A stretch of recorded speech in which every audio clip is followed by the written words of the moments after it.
Hello and thanks for joining us once again for another Board of Education meeting recap, this time for the month of March 2021. I'm one of your hosts, J.D. Harden, Executive Director of Communications and Public Relations, and as always, I'm joined here by our Superintendent, Mary Elizabeth Davis. Hey J.D., and thanks for having me. It's great to see you today. You know, this time a year ago, we were dealing with a much different scenario.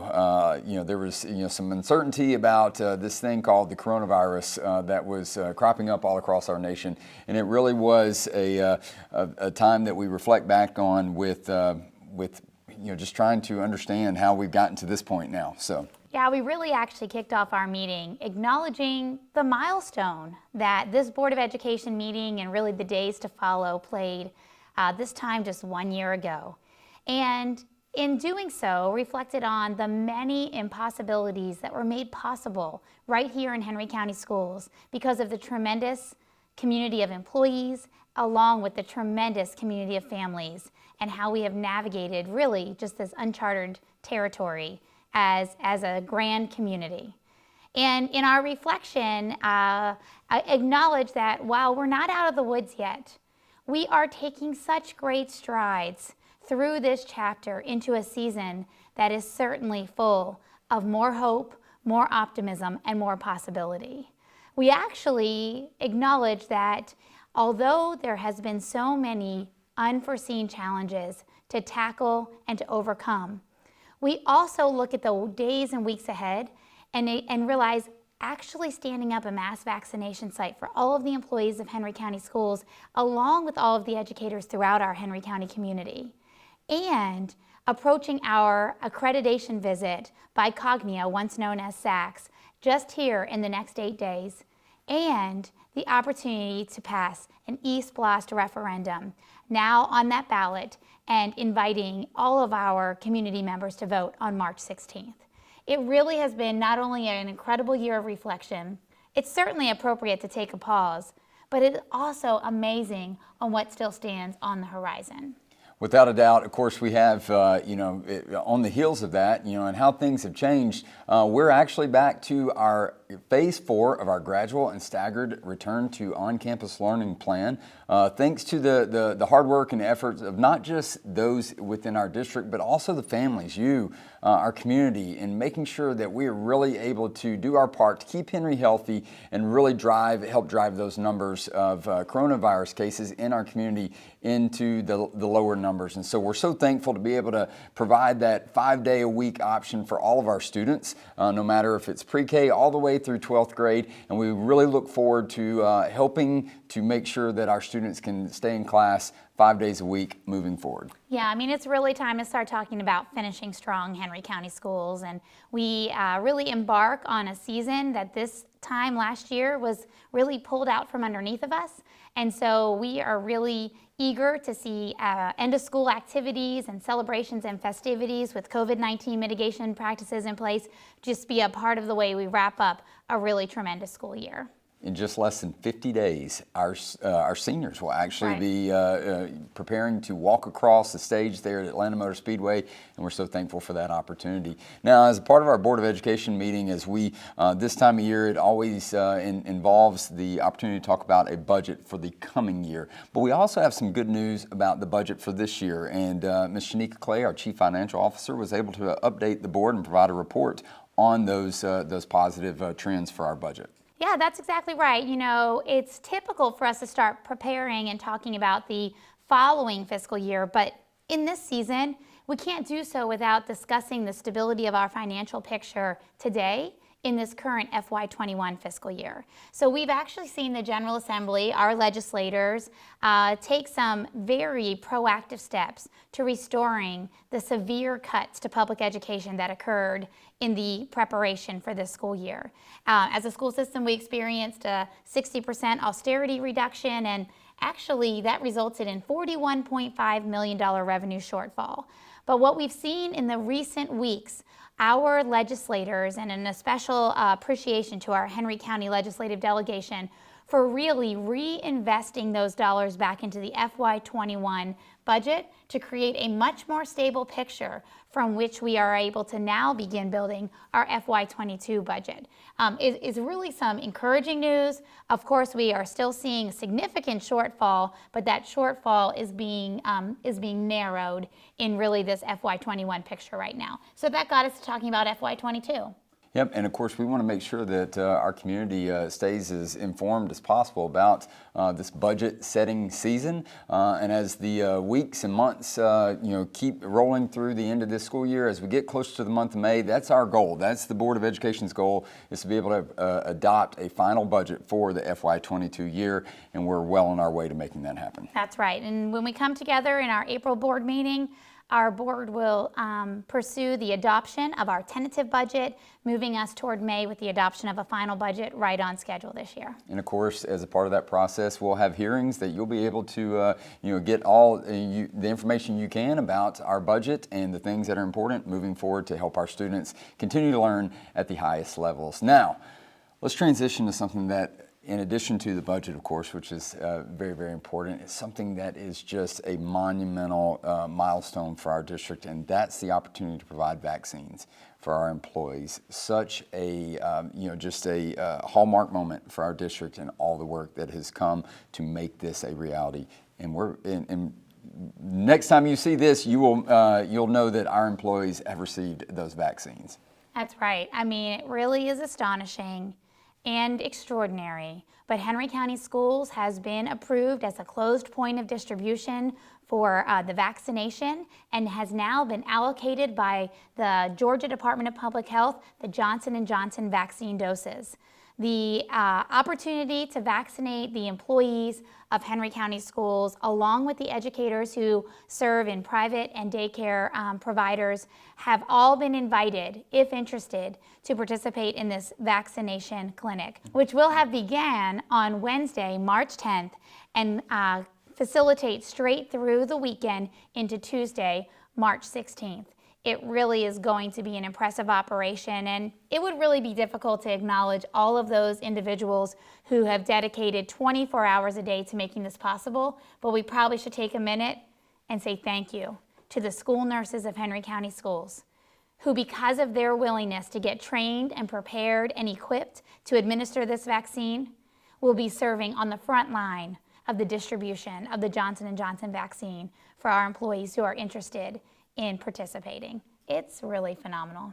Vaccination strategy team, our Board of Education, community partners, our emergency management agency, Piedmont Henry Health officials, our medical director, those individuals within our district, our nurses, so many people played an integral role in this, and our board had some great comments to share their appreciation for this huge accomplishment. No one would ever imagine that Dr. Madden and her team would have to come up with a vaccination plan for almost 6,000 employees. So I would ask, if it's not out of order, Madam Chair, that we at least give Dr. Madden and her team a round of applause for the work that they have done, for ensuring that our staff is taken care of, and really putting our teachers and our staff first. Congratulations to Dr. Davis for having the vision. And the team that she put together to make sure this came to fruition. It's exciting to know that we are concerned, and I want the community to know that we are concerned, and we've always been concerned, not only about our children, but about our staff members and our teachers. I truly never thought in my lifetime that I would feel emotional hearing about a vaccination plan, but your excitement and passion, I feel, is so reflective of the incredible effort that has gone into this and the commitment on behalf of all of the teams at the district level to make this happen. This is really amazing. Proud is really an understatement for how I feel about this entire thing. Like, people are probably tired of me telling, people about it as I've been out and about in the community. Just proud, really, of you guys and the team and just the work that has gone into this. I have told so many people, did you know we're offering the vaccine to our employees? Did you know? Did you know?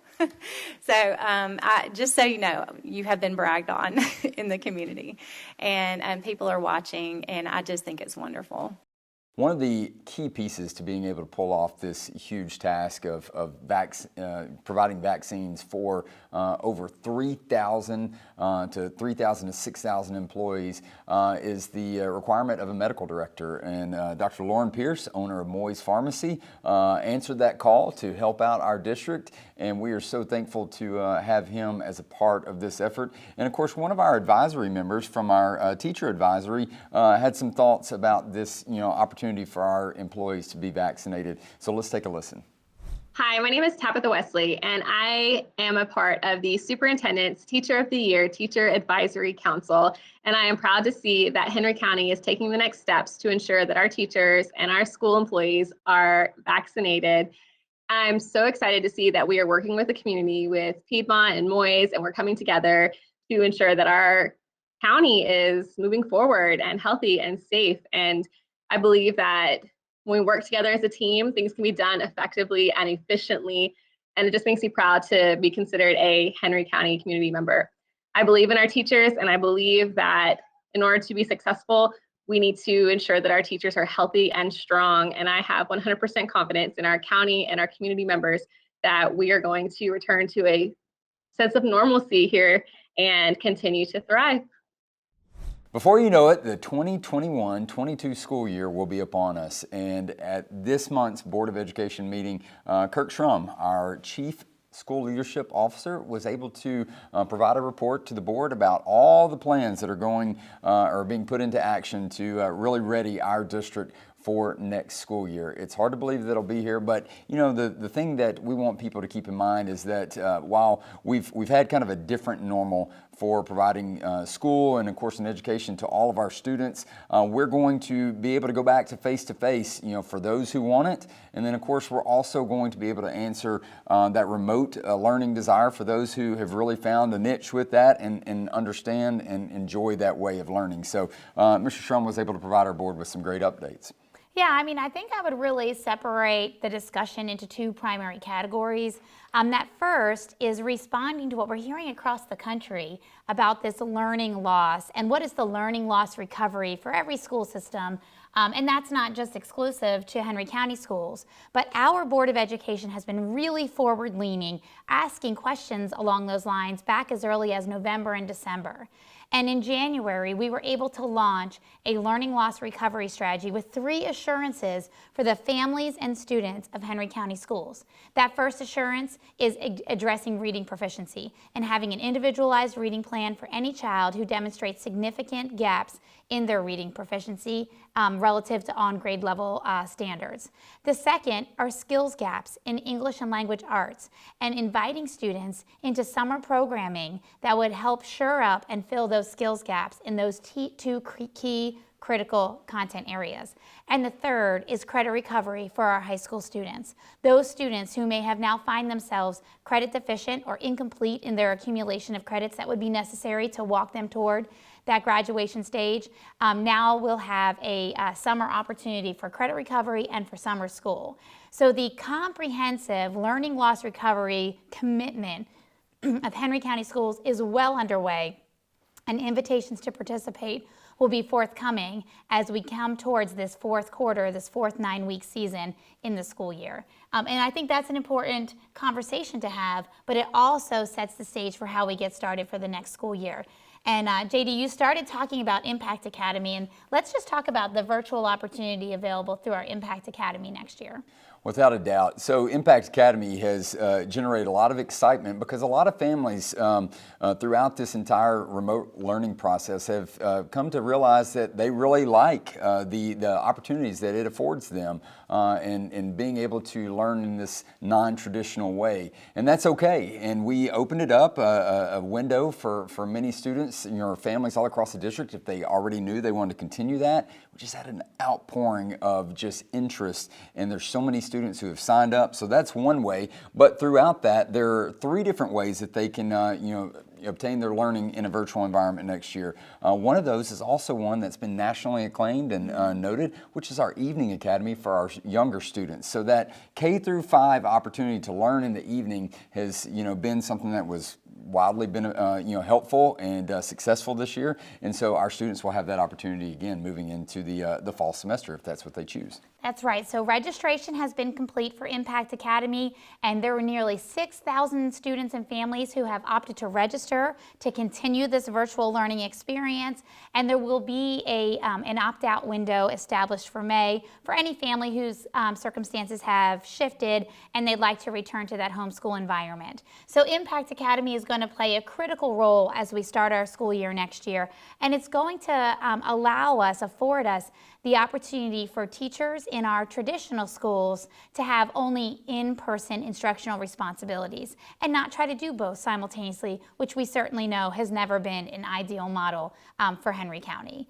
And so that, along with a commitment to open school campuses on time and open school campuses with an in-person option is really where we are. And I think it's kind of exciting because, believe it or not, it really will be here before we know it. Without a doubt. And 2 other items that were shared as a part of this virtual learning experience, but also, expanding our academies and our offerings to our students. We also had the opportunity for students to already enroll early for the Academy for Advanced Studies, one of our hallmark programs here in the district. Over, I believe, around 1,700 students have already committed to joining that program. And then, of course, our Excel Academy has continued to evolve to meet the needs of our students all across the district. And so our board was able to hear, a report on those transitions as well. So stay tuned. A lot more great information. And, of course, you can always find this information on our district website as updates are made. Now, one other notable item that was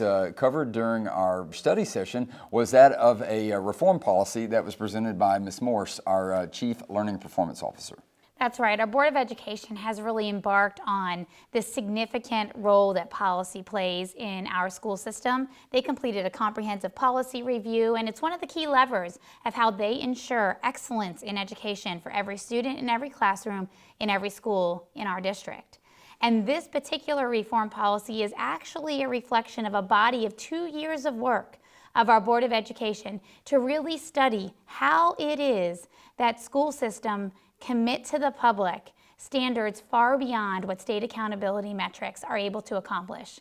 How do we showcase the excellence in education happening in each of our schools far beyond the narrow metrics accomplished through simple state accountability? And so really this conversation is really the board's, and so I think we should probably take a listen. I always have on my accountability hat because I think everybody needs to be held accountable. And I'm very pleased with this and where we're going with it. And I certainly hope the community will go out when it's placed out there and look at it and make suggestions. But I'm just so excited. I love what you said just a second ago about the work of policy and how it truly does transform the organization. But I really see this reform policy as a catalyst for change and for excellence. I fashion it this way: how can we know where we're going? How can we know where we're deficient? How can we know what we need to address unless we take a deep dive and hold people accountable that are in leadership? I love how you kind of brought us back to the beginning, and it truly has been an honor to be a part of this process and just watching all of these things come to life for the benefit of our students. In addition to those comments provided by our Board of Education, we also have some commentary by one of our superintendent principal advisory members, and that's Dr. Keisha Jones from Eagles Landing High School. Let's hear what she had to say.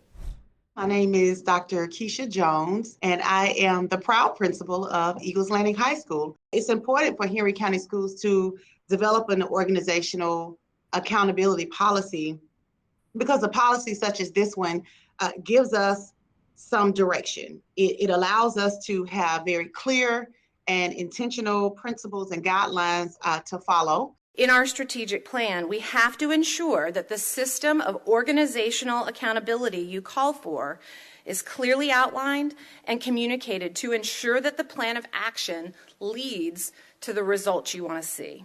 I am excited about this because I don't have to guess about what I should be doing or how I should be doing it. The policy will absolutely keep me focused on what the district and what the board wants to see from me as a leader and as I serve my learning community.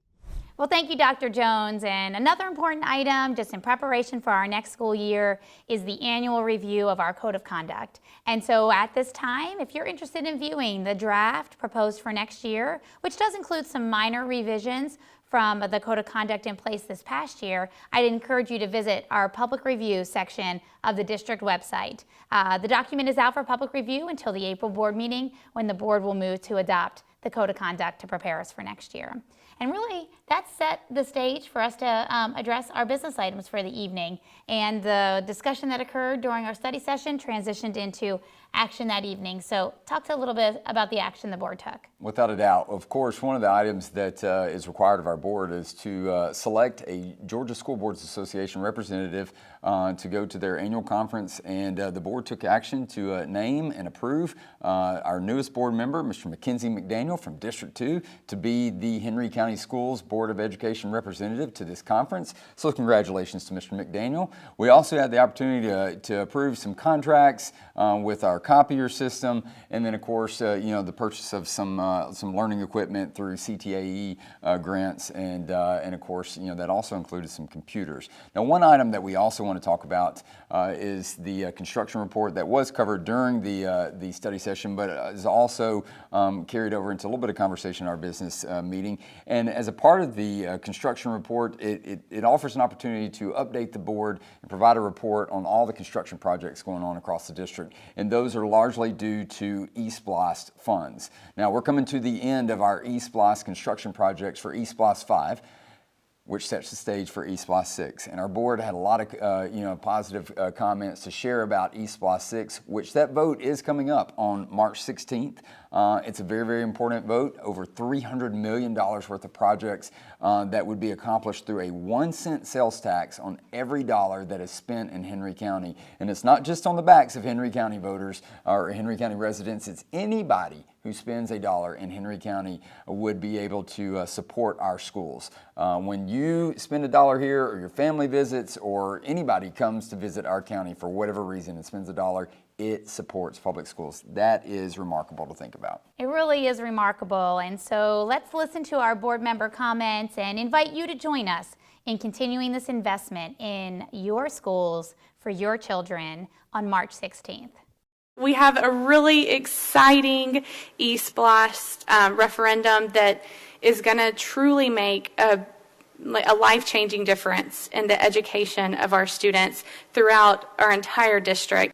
We are committed to doing what's best for every single student in this school district. And what we're presenting and asking you all to vote on now is going to take this school system higher than it has ever been before, in an upward trajectory that's going to make every other school district jealous, because we are going to ensure that we're putting our children first and our staff. I do encourage you to go to the polls. It is a wonderful list.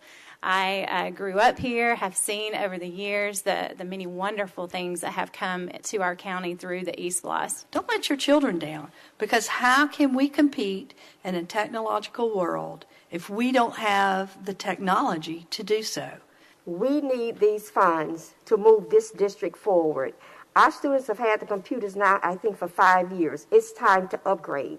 It's time to upgrade our buses. It's time to upgrade our resources. So please don't let the school board down. Go out and vote on March 16th.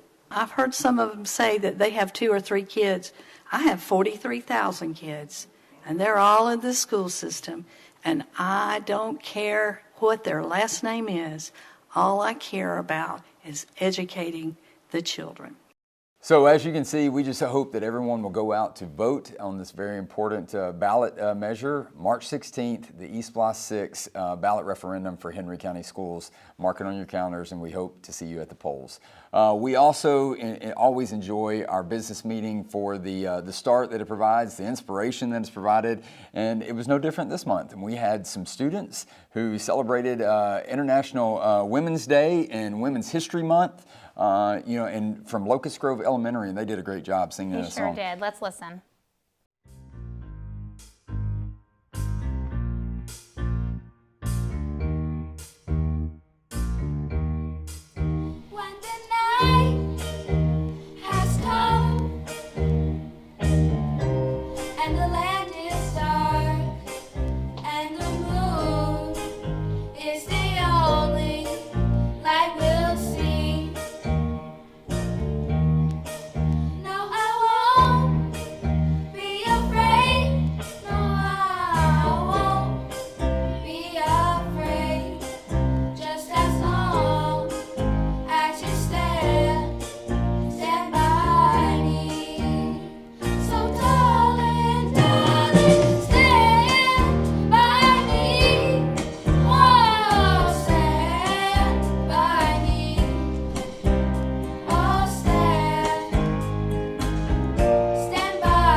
Thank you to those talented students at Locust Grove Elementary. We appreciate it. And of course, that segued right into the opportunity to celebrate our awards and recognition, the hard work of our students and employees all across the district. We had several major categories that involved a lot of students being recognized. One was our Literacy Day competition winners. We also had Science Fair that was a part of it. Even some Beta Club, honorees from Impact Academy. We were also able to recognize our Spelling Bee winners, Ananya Augustine. Let's talk about a three-peat, if you will. She has done a remarkable job winning year after year after year. She now moves on to the state competition after winning the regional award. We also recognize our social studies and our economics department here and their content and the work that they've done. They were recognized by the state organization for their accomplishments. Kelly Smith, our athletic director, also recognized for some major accomplishments in supporting athletics all across our district. And lastly, we were able to recognize our Board of Education as a part of School Board Appreciation Week. They do a remarkable job, and we presented them with a trophy from the Georgia School Boards Association as they were named an exemplary board. That's right. I mean, it's a really big deal to have a stable, unified governance team that is really setting the course and provides the compass for this organization. Really pleased to see that the state of Georgia has recognized the Henry County Schools Board of Education with exemplary status. And I do believe it's also appropriate that we take this moment to thank the board members of the Henry County Board of Education who do what they do in a role of public service on behalf of the young people of our community and the pledge to our families that an excellent education will be received in a Henry County Schools classroom. So let's take a look at the celebration of our board.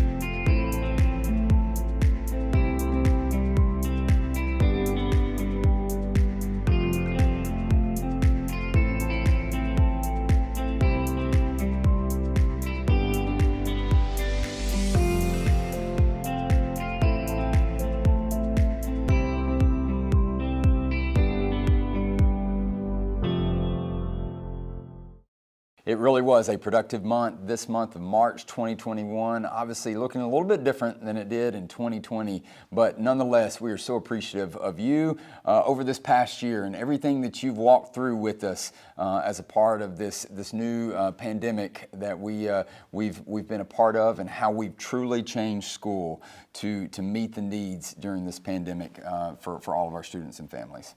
That's right. So I think at this time we are signing off, and we look forward to seeing you next time.